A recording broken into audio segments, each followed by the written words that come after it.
എല്ലാവർക്കും cross media അപ്പോളജറ്റിക്സിലേക്ക് സ്വാഗതം. ഇന്ന് നമ്മൾ പുതിയൊരു വീഡിയോയുമായിട്ടാണ് വന്നിരിക്കുന്നത്. അൻസാരി സുഹ്രി, ആലപ്പുഴക്കാരൻ ഉസ്താദ് അൻസാരി സുഹ്രിയുടെ വീഡിയോസ് കാര്യമായിട്ട് പരിഗണിക്കാറില്ല. അതിനൊരു കാരണം, പണ്ട് പറഞ്ഞിട്ടുള്ള കാര്യങ്ങൾ, അക്ബറും കൂട്ടരുമൊക്കെ പറഞ്ഞിട്ടുള്ള കാര്യങ്ങൾ ആവർത്തിക്കുന്നതല്ലാതെ വലിയ കാമ്പുള്ള കാര്യങ്ങളൊന്നും അൻസാരി ഉസ്താദ് പറയുന്നില്ല എന്നുള്ളത് കൊണ്ടാണ്. എങ്കിലും ഇടയ്ക്ക് ഒന്ന് രണ്ട് വീഡിയോ ശ്രദ്ധിച്ചിരുന്നു എന്ന് മാത്രം. എന്നാൽ ഈ ഇടയ്ക്ക് വളരെ കണ്ടമാനം ക്രൈസ്തവർക്ക് നേരെയുള്ള ആക്രമണം അദ്ദേഹം കടുപ്പിച്ചിരിക്കുന്നു.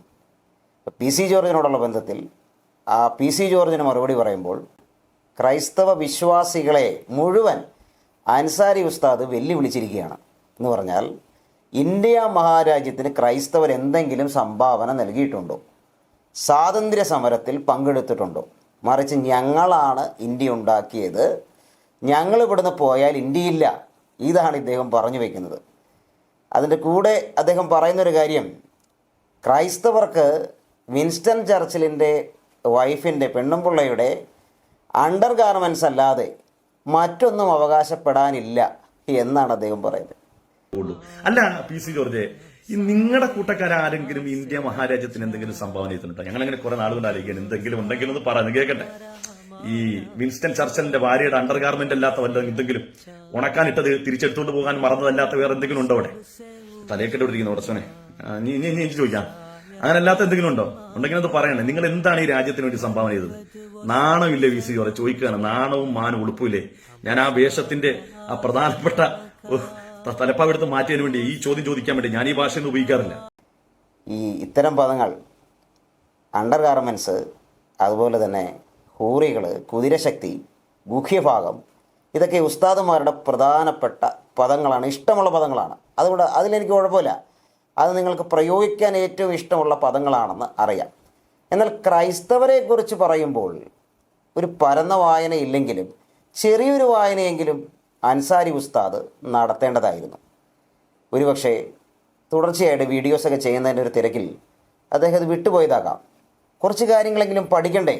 പഠിച്ചിട്ട് വിമർശിക്കുക സുഹൃത്തെ എന്ന് പണ്ട് നിങ്ങൾ പറയുന്നത് തന്നെ ഞങ്ങൾക്കിപ്പോൾ പറയേണ്ടി വരികയാണ്.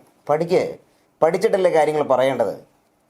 നൂറുകണക്കിന് ക്രിസ്ത്യൻ മിഷണറിമാരുടെ, ക്രൈസ്തവ സന്നദ്ധ പ്രവർത്തകരുടെ കാര്യം എനിക്ക് പറയാനുണ്ട്. ഭാരതത്തിൻ്റെ മണ്ണിൽ വന്ന് വീരചരിത്രം എഴുതിയ അവരുടെ കാര്യം എനിക്ക് പറയാനുണ്ട്. ഇതൊരു തുടക്കം മാത്രമാണ്. പിന്നാലെ നല്ല കനം കൂടിയ ഐറ്റംസ് വരുന്നുണ്ട്.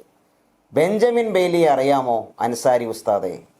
ഇംഗ്ലണ്ടിൽ നിന്ന് കേരളത്തിൽ വന്ന് കേരളത്തിൻ്റെ മാനസപുത്രനായി മാറിയ കോട്ടയത്തിൻ്റെ സ്വന്തം ബെഞ്ചമിൻ ബെയ്ലി. തടികൊണ്ട് പ്രസ്സുണ്ടാക്കി അച്ചടിച്ച് മലയാളികളെ വായന പഠിപ്പിച്ച ബെഞ്ചമിൻ ബെയ്ലി. ഇന്ന് നമ്മളിന്ന് കാണുന്ന മലയാളത്തിൻ്റെ ഉരുണ്ട വടിവുള്ള അക്ഷരങ്ങൾ, സൗന്ദര്യമുള്ള അക്ഷരങ്ങൾ, അത് നമുക്ക് തന്നത് ആരാണ്? ബെഞ്ചമിൻ ബെയ്ലിയാണ് അത് തന്നിട്ടുള്ളത്. എന്ന് മാത്രമല്ല, വിദ്യാഭ്യാസ രംഗത്ത് അദ്ദേഹം നമുക്ക് നൽകിയ സംഭാവനകൾ നിസ്തുല്യമാണ്. അദ്ദേഹത്തിൻ്റെ ഭാര്യയുടെ ചുമതലയിൽ കോട്ടയത്ത് തുടങ്ങിയ പെൺകുട്ടികൾക്കുള്ള ഇംഗ്ലീഷ് മീഡിയം സ്കൂളാണ് പിന്നീട് ബേക്കർ മെമ്മോറിയൽ സ്കൂളായിട്ട് മാറിയത്. ഇന്നത്തെ ബെഞ്ചമിൻ ബെയ്ലി പ്രിൻസിപ്പളായിരുന്ന ഇംഗ്ലീഷ് മീഡിയം സ്കൂളാണ് പിന്നീട് CMS കോളേജായിട്ട് മാറിയിട്ടുള്ളത്. ഈ തടി കൊണ്ടുള്ള പ്രസ് അദ്ദേഹം സ്വന്തം അധ്വാനത്താൽ ഉണ്ടാക്കിയപ്പോൾ എൻസൈക്ലോപീഡിയ ബ്രിട്ടാനിക്കയൊക്കെ പരതി നാട്ടിലുള്ള കൊല്ലന്മാരെയൊക്കെ സംഘടിപ്പിച്ച് വളരെ കഷ്ടപ്പെട്ടാണ് അദ്ദേഹം അത് ഉണ്ടാക്കിയത്. കോട്ടയത്ത് നിന്നും അത് സൂക്ഷിച്ചു വെച്ചിരിക്കുക. അവിടെ നിന്ന് ബൈബിളിൻ്റെ ചില പുസ്തകങ്ങൾ, യേശുക്രിസ്തുവിൻ്റെ ഗിരിപ്രഭാഷണം, ലൂക്കോസിൻ്റെ സുവിശേഷം, അങ്ങനെയുള്ള ചില ഗ്രന്ഥങ്ങൾ അദ്ദേഹം ആ പ്രസ്സിൽ നിന്നാണ് അച്ചടിച്ച് നമുക്ക് തന്നിട്ടുള്ളത്. മറ്റ് ചില ഗ്രന്ഥങ്ങൾ കൂടിയുണ്ട്. അപ്പം ഞാൻ പറഞ്ഞു വരുന്നൊരു പ്രധാനപ്പെട്ട കാര്യം, ഇത് ബെഞ്ചമിൻ ബെയ്ലിയുടെ മാത്രം കാര്യമാണ്. നമ്മുടെ ഭാഷയ്ക്ക് നിഘണ്ടു സമ്മാനിച്ച, ആധുനിക രീതിയിലുള്ള ഇംഗ്ലീഷ് മലയാളം നിഘണ്ടു ആദ്യമായി നമ്മുടെ കയ്യിൽ തന്ന, നമ്മുടെ ഭാഷയ്ക്ക് സൗന്ദര്യം തന്ന, എന്ന് പറഞ്ഞാൽ ചതുര വടിവുള്ള അക്ഷരങ്ങളെ ഉരുണ്ട വടിവുള്ള അക്ഷരങ്ങളാക്കി മാറ്റിയ ബെഞ്ചമിൻ ബെയ്ലി, പെൺകുട്ടികൾക്ക് മാത്രമായി സ്കൂൾ ഉണ്ടാക്കിയ ബെഞ്ചമിൻ ബെയ്ലി, അദ്ദേഹം പ്രിൻസിപ്പളായിരുന്ന ഇംഗ്ലീഷ് മീഡിയം സ്കൂൾ വളർന്ന് പന്തലിച്ച് ഇന്ന് CMS കോളേജായിട്ട് മാറി. അപ്പോൾ ഞാനൊന്ന് ഓർമ്മിപ്പിച്ചതേ ഉള്ളൂ, ക്രൈസ്തവ മിഷണറിമാർ നമ്മുടെ രാജ്യത്തിന് നൽകിയ സംഭാവനകളെക്കുറിച്ച്. ഒരു തുടക്കം മാത്രമാണ്. ഞാൻ ആദ്യം പറഞ്ഞതുപോലെ 100 കണക്കിന് മിഷണറിമാരുടെ ചരിത്രം എനിക്കിവിടെ പറയാനുണ്ട്. അത്തരത്തിലുള്ള മറുപടികൾ വരുന്നുണ്ട്. അപ്പോൾ പിന്നെ നമ്മുടെ അൻസാരി സുഹരിയോട് വേറൊരു കാര്യം കൂടി ചോദിക്കാനുണ്ട്. നിങ്ങളെന്താണ് ഈ രാജ്യത്തിന് നൽകിയ സംഭാവന?